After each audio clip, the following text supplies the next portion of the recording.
Hello everyone, सभी को मेरा नमस्कार। तो हम कर रहे थे कक्षा 10वीं का 10वां अध्याय प्रकाश, परावर्तन तथा अपवर्तन।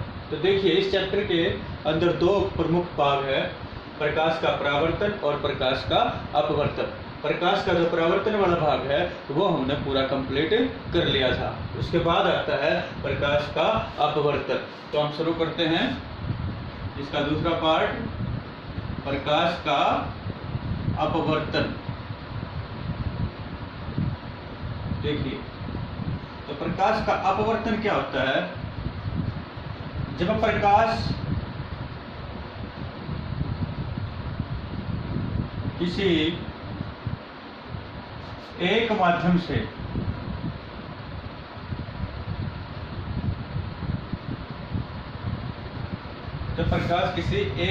से तो दूसरे माध्यम में प्रवेश करता है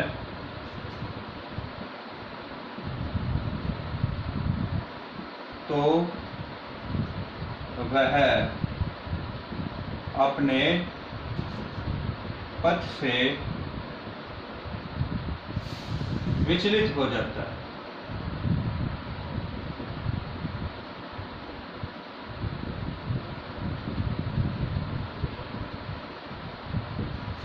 इस परिघटना को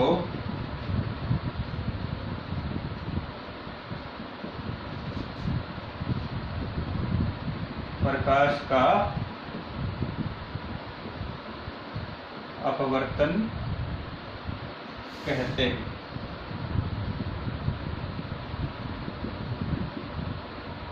आप वीडियो देखते टाइम साथ साथ इसकी परिभाषा लिख सकते हैं। तो देखिए, प्रकाश का अपवर्तन क्या होगा? जब प्रकाश किसी एक माध्यम से दूसरे माध्यम में प्रवेश करता है तो वह अपने पथ से विचलित हो जाता है।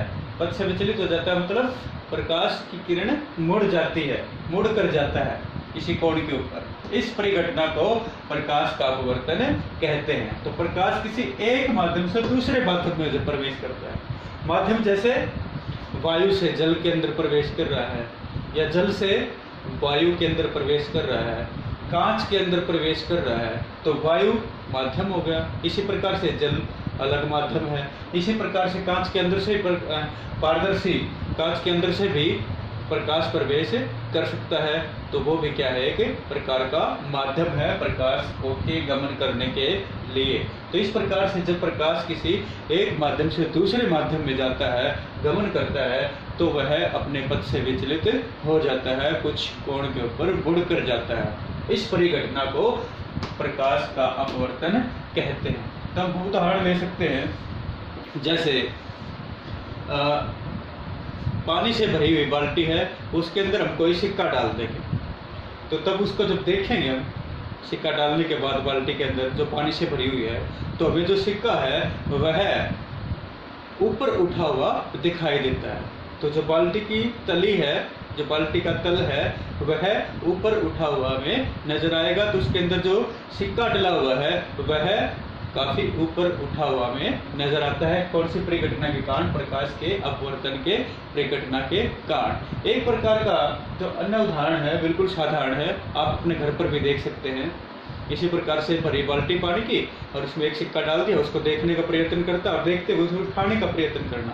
तो उठाओगे आप तो आपका हाथ वहीं पर नहीं जाएगा जहां पर सिक्का डला हुआ है, क्योंकि वह उसकी अपवर्तित जो स्थिति है वो आपको नजर आएगी। अन्य प्रकार का उदाहरण मैं आपको दिखा सकता हूं। देखिए, ये कांच का गिलास है, इतना पानी से भरा हुआ है, इसके अंदर मैंने एक पेंसिल रख दी। अब क्या है, पेंसिल का वह भाग जो पानी से सतह से बाहर की ओर है, तो इन दोनों की सतह के बीच में हम देखेंगे तो यहाँ पर जो सतह से ऊपर वाला भाग है और पानी की सतह के अंदर वाला भाग है। तो यहाँ पर देखने की कोशिश करना, यहाँ पर जो पेंसिल है यह मुड़ी हुई प्रतीत होती है। देखिए, पेंसिल कैसे प्रतीत हो रही है? मुड़ी हुई प्रतीत हो रही है। कौन से भाग में? इस भाग में। जैसे यहाँ से पेंसिल किसी ने थोड़ा सा उधर कर दिया हो पेंसिल को, तो इस प्रकार से ये देखिए, आप अच्छी तरह से देख लीजिए, एक ही पेंसिल है इसके अंदर, ये देखिए। और यहाँ पर क्या है, पेंसिल हमें मुड़ी हुई प्रतीत होती है। पेंसिल का वह भाग जो पानी के अंदर है और दूसरा पेंसिल का वह भाग जो पानी से बाहर है। तो सतह पर हमें पेंसिल मुड़ी हुई प्रतीत होती है। देखिए पानी हिल रहा है, इसको वो रोकने की कोशिश करता हूँ। अब देखिए आपको पेंसिल कैसी दिख रही है, कुछ भाग इसका मुड़ा हुआ प्रतीत होता है। तो यह परिघटना भी कौन सी है, यह परिघटना भी प्रकाश का अपवर्तन है। तो इसी प्रकार से आप उदाहरण लिख सकते हो। उदाहरण नंबर 1, पानी से भरी हुई बाल्टी में जब सिक्का डाला जाता है तो सिक्का अपनी सतह से ऊपर उठा हुआ आपको प्रतीत होता है। दूसरा, जब कांच के गिलास में हम पानी डालते हैं और उसके अंदर पेंसिल को रखा जाता है तो जो पेंसिल का वह भाग जो पानी की सतह से बाहर है वह आपको सतह के ऊपर मुड़ा हुआ प्रतीत होता है। तो ये उदाहरण हो जाएंगे प्रकाश के अपवर्तन के। तो इस प्रकार से देखिए प्रकाश का अपवर्तन कैसे होता है। मैंने आपको बताया था कि एक माध्यम से दूसरे माध्यम में जब प्रकाश गमन करता है तो माध्यमों को हम दो भागों में बांटते हैं। कौन कौन सा माध्यम, विरल माध्यम और सघन माध्यम। देखिए विरल माध्यम होता है हल्का माध्यम, जैसे वायु। और वायु की तुलना में हम जल को देखें तो जल क्या है, सघन माध्यम है। तो तुलना के आधार पर हम माध्यमों में विरल और सघन माध्यम बता सकते हैं। तो वायु और जल, तो वायु कैसा है, विरल माध्यम है वायु। और वायु की तुलना में जल कैसा है, सघन माध्यम है। तो इसी प्रकार से ये देखिए, ये क्या है, सतह है, ऊपर वायु नीचे जल। कोई प्रकाश की किरण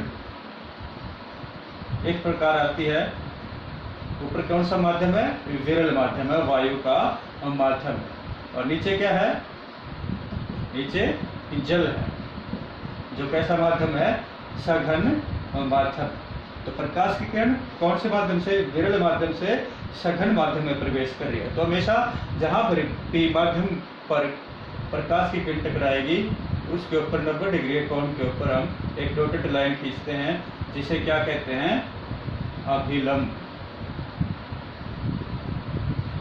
इस बिंदु पर, जिस बिंदु पर यह आपतित किरण टकराती है, 90 डिग्री की एक रेखा है, इसे क्या कहेंगे, अभिलंब कहेंगे। ये अभिलंब होगा, इसको हम नीचे भी बढ़ा देते हैं। अगर यह प्रकाश की किरण सीधी गुजरती तो इस प्रकार से, सॉरी, इसकी सीध में हम ऐसे बना सकते हैं। तो सीधी जाती तो यह इस प्रकार से निकल जाती, लेकिन ये सीधी न जाने के बजाय क्या करती है, अभिलंब की ओर थोड़ा सा इस प्रकार से मुड़ कर जाती है। तो देखिए, तो इसी प्रकार से परिघटना बता सकते हैं। जब प्रकाश विरल माध्यम से सघन माध्यम में प्रवेश करता है तो वह अभिलंब की ओर झुक कर जाता है। यह अभिलंब है, सीधा जाता तो इस तरह जाता, लेकिन सीधा नहीं गया, ये अभिलंब की ओर थोड़ा सा मुड़ कर जाता है। तो इसी प्रकार से ये कौन कौन सा है, कोण आई आपतन कोण, और ये अपवर्तित होगी किरण कोण आर अपवर्तित कोण। तो इस प्रकार से विरल माध्यम से सघन माध्यम में जाएगी, आप इसको लिख लेना चित्र बनाने के बाद। इसी प्रकार से फिर नीचे एक लाइन लिख लेना कि जब प्रकाश विरल माध्यम से सघन माध्यम में प्रवेश करता है तो वह अभिलंब की ओर झुक कर जाता है, अभिलंब की ओर मुड़ कर जाता है। तो अभिलंब की ओर मुड़ कर गया है। अब देखिए एक डायग्राम और देखते हम। यहाँ पर ऊपर माध्यम ले लिया हमने सघन माध्यम, कोई भी हो सकता है सघन, जैसे जल है, कांच है। और नीचे माध्यम कैसा है, विरल, जैसे वायु। अब प्रकाश की किरण क्या, ये दो माध्यमों को अलग करने वाली सतह है। इस प्रकार से आती है कोई प्रकाश की किरण, आपतित किरण। और मैंने बताया था इस बिंदु पर क्या खींचते हैं हम, एक 90 डिग्री के कोण के ऊपर एक रेखा खींचते हैं, जिस बिंदु पर आके आपतित किरण टकराती है। तो ये हो गया अभिलंब। अब प्रकाश की किरण कौन से माध्यम से, सघन माध्यम से विरल माध्यम में प्रवेश कर रही है। तो देखिए अगर ये सीधी जाती तो कैसे जाती, इस प्रकार से सीधी निकल जाती, लेकिन ये सीधी नहीं जा रही है। अब कैसे जा रही है ये देखिए, इस प्रकार से। यह अभिलंब है, अभिलंब से दूर हटकर जा रही है, अभिलंब से दूर हटकर जाती है। तो इस प्रकार से हम कह सकते हैं कि जब प्रकाश की किरण सघन माध्यम से विरल माध्यम में प्रवेश करती है तो अभिलंब से दूर हटकर जाती है। तो ये दोनों परिघटनाएं आप लिखोगे, ये पहला जब विरल से सघन में प्रवेश करती है, और ये दूसरा जब सघन से ये विरल में प्रवेश करती है। एक बार फिर बताता हूँ आपको मैं, जब प्रकाश विरल से सघन माध्यम में प्रवेश करता है तो अभिलंब की ओर झुक कर जाता है, मुड़ कर जाता है, और जब प्रकाश सघन से विरल माध्यम में प्रवेश करता है तो अभिलंब से दूर हटकर जाता है।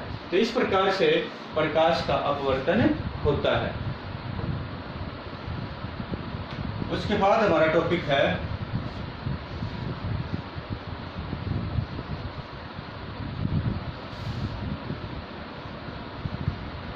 कांच की पारदर्शी स्लैब द्वारा प्रकाश का अपवर्तन। कांच की आयताकार पारदर्शी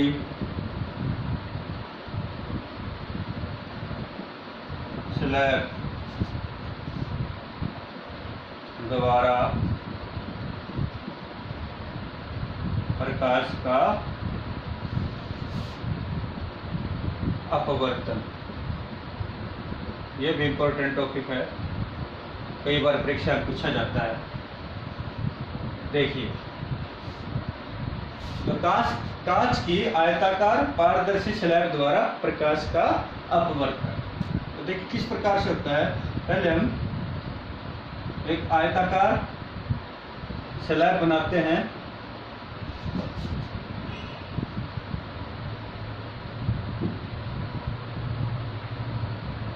ये देखिए ये बना दी हमने आयताकार स्लैब। अब स्केल से बनाना, ये आयताकार कांच की पट्टिका जो कैसी है, पारदर्शी है। तो आयताकार पारदर्शी कांच की स्लैब है। अब इसके द्वारा किस प्रकार से प्रकाश का अपवर्तन होता है, तो देखिए इस प्रकार से आती है कोई प्रकाश की किरण, इसको नाम दे देते हैं हम EO। E ये बिंदु O, EO क्या है, यह है आपतित किरण। इधर लिख भी लेता हूं, EO क्या है, आपतित किरण है। यह आपतित किरण है, EO ये आपतित किरण। अब मैंने बताया था जिस बिंदु पर टकराती है बाहर कैसा माध्यम है, वायु का। अब कांच के अंदर प्रवेश कर रहा है तो अंदर कैसा माध्यम है, सघन माध्यम है, बाहर विरल माध्यम है। अगर ये प्रकाश की किरण सीधी जाती तो इस प्रकार से आप फुटा रख के, स्केल रख के इसको सीधा खींच सकते हो, बना सकते हो। सीधी जाती तो इस प्रकार से निकल जाती। ये क्या हमारा, ये डॉटेड बना है, ये है अभिलंब। अभिलंब को N से दर्शा सकते हैं हम। तो ये आपतित किरण, ये कोण कौन सा बनाएगी, आपतन कोण बनाएगी, कोण I। अब देखिए हमने परावर्तित किरण नहीं खींची अभी, सिर्फ इसकी सीध दिखाई है। अगर सीधी जाती तो इस तरह से जाती।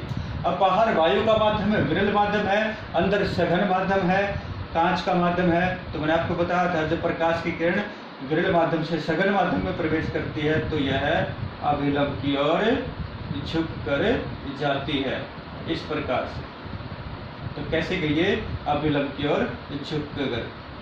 तो ये कोण मैंने बताया, सारे कोण किससे मापने हैं, अभिलंब से। ये कोण होगा कोण R, जिसे हम क्या कहेंगे, अपवर्तित कोण कहेंगे। तो ये किरण यहाँ से इस प्रकार अपवर्तित हो जाती है। इस बिंदु का नाम देंगे हम O डैश, O डैश, जहाँ ये इस तरह से आकर टकराती है। अब देखिए अब अगर ये सीधी जाती तो इस तरह निकल जाती, लेकिन एक अभिलंब इस सतह पर भी बनाएंगे इस प्रकार से, और इसका अपवर्तन दर्शाते हैं। सीधी निकलती तो ये इस तरह निकल जाती, लेकिन सीधी नहीं जा रही, ये अभिलंब से थोड़ा सा हट कर जाती है, इस प्रकार से अभिलंब से दूर हटकर जाती है। तो यहाँ पर इन कोणों की माप आप बता सकते हैं। ये कोण हो गया I2, क्या लिखना है इसको, I2, और ये कोण हो गया R2। अब ये देखिए, इस सतह के लिए ये आपतित किरण है और इस सतह के लिए अपवर्तित किरण है, लेकिन कांच से जो किरण बाहर निकलती है ये O डैश हो गया, और इसको नाम देते हैं हम H, O डैश H। इसी प्रकार से O डैश, O डैश क्या है, ये है O डैश अपवर्तित किरण, अपवर्तित किरण, यह अपवर्तित किरण, ठीक है। और O डैश H, ये जो कांच की पट्टिका से बाहर निकल रही है किरण, इसको कहेंगे हम O डैश H। यह है हमारी जो कांच की पट्टिका से बाहर निकलती है, सॉरी, निर्गित किरण। कौन सी है ये है निर्गित किरण, निर्गित किरण। तो देखिए आपको इसको कुछ संबंध नजर आ रहा है। ये हमारी आपतित किरण थी जो हमने आगे बढ़ाई थी, और ये निर्गित किरण है। ये दोनों क्या है, समांतर है। देखिए इनके बीच की दूरी क्या है, समांतर है।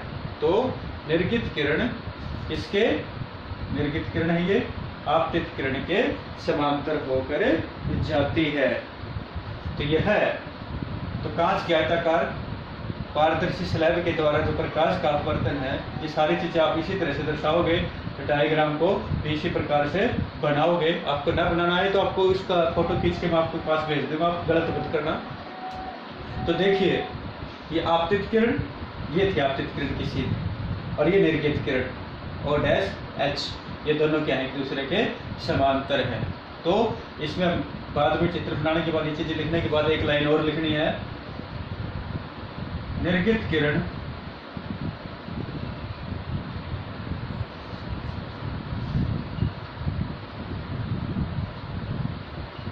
आपतित किरण के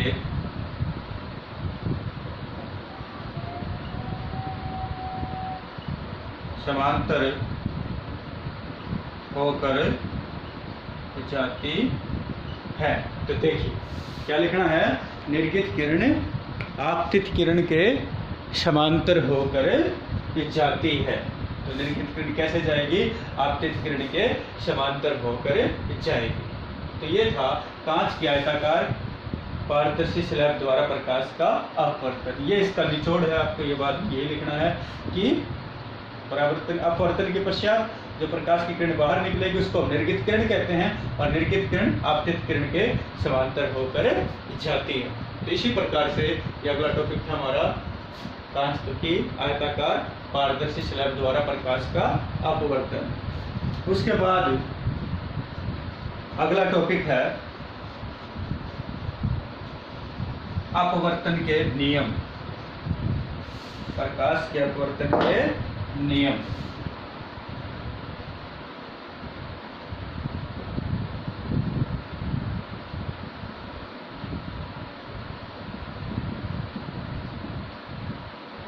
देखिए प्रकाश के अपवर्तन के दो नियम हैं। नंबर 1, आपतित किरण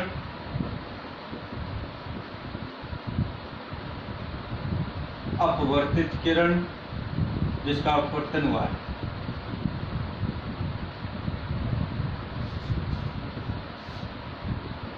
और दो माध्यमों के बीच की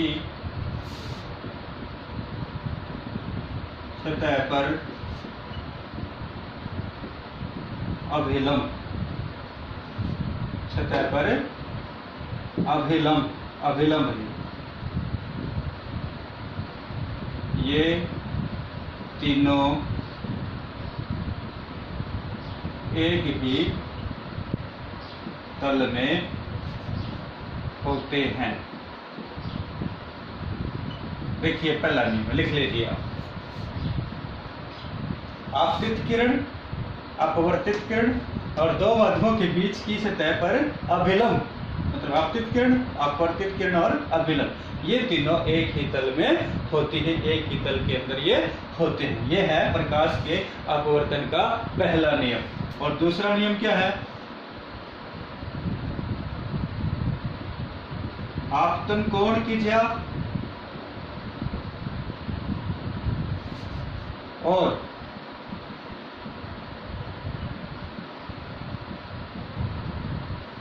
अपवर्तन कोण की ज्या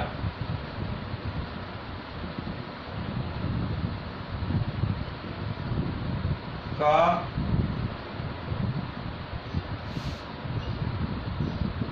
अनुपात एक स्थिरांक होता है। यह है प्रकाश के परावर्तन का प्रकाश के अपवर्तन का दूसरा नियम। क्या है दूसरा नियम? आपतन कोण की ज्या, अपवर्तन कोण की ज्या का अनुपात एक स्थिरांक होता है। ज्या क्या होता है? साइन। तो इसको हम इस प्रकार से साइन आई बटे साइन आर बराबर है स्थिरांक, इस प्रकार से दर्शाते हैं इसको। क्या होता है? ये एक स्थिरांक होता है। और इस नियम को क्या कहते हैं? इस नियम को शनेल का नियम क्या कहा जाता है? इसको शनेल का नियम भी कहा जाता है। तो इस नियम को शनेल का नियम भी कहा जाता है। ये दूसरा नियम। आपतन कोण साइन आई, आपतन कोण की ज्या, ज्या मतलब साइन, साइन आई, और अपवर्तन कोण की ज्या साइन आर। आई आपतन कोण और आर अपवर्तन कोण, तो इनका साइन, इनकी ज्या ज्योमेट्री में आता है ये, सॉरी ट्रिग्नोमेट्री में आता है साइन। आप मैथ में पढ़ोगे इसको। का अनुपात साइन आई बटे साइन आर, अनुपात क्या होता है? स्थिरांक होता है, बराबर है स्थिरांक। ये बिंदु है स्थिरांक। तो यह है प्रकाश के अपवर्तन का दूसरा नियम। और इसे क्या कहते हैं? इसे शनेल का नियम भी कहा जाता है। तो ये था हमारा प्रकाश के अपवर्तन के नियम। तो इसको अच्छे से लिख लेना और इसको याद कर लेना। धन्यवाद।